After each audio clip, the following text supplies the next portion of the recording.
Yes, Spiderman nimefika hapa makao makuu ya ofisi za klabu ya Young Africans Jangwani jijini Dar es Salaam kukuonesha uhalisia. Je, ujenzi wa uwanja wa kimataifa wa Young Africans umefikia wapi?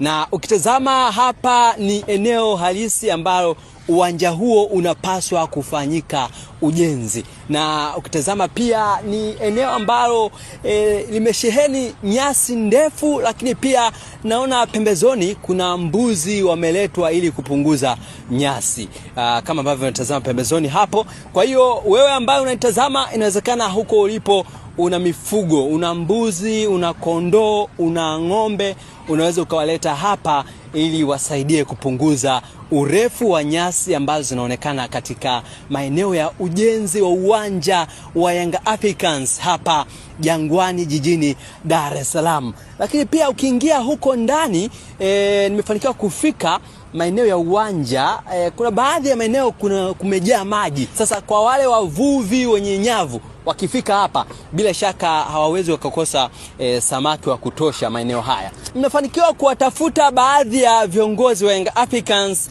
ili kufahamu mchakato wa ujenzi umefikia wapi na nini ambacho kinaendelea. Sasa baada ya hapo nimefanikiwa kuingia ndani ya ofisi za Young Africans na kukutana na afisa habari wa Young Africans Ali Shabani Kamwe, ambaye hakutaka kuzungumza juu ya mchakato wa ujenzi na amesema kwa sasa hawezi kuzungumza jambo lolote ile juu ya ujenzi wa uwanja wa Young Africans mchakato ulipofikia, ingawa ameahidi wiki hii kuna jambo watazungumza juu ya mchakato wa ujenzi wa Young Africans. Mimi niongeze kitu gani juu ya neno hilo? Kutokea hapa uwanja wa Young Africans, uwanja ambao bado umesheheni nyasi za kutosha, lakini pia ndani yake kuna maji.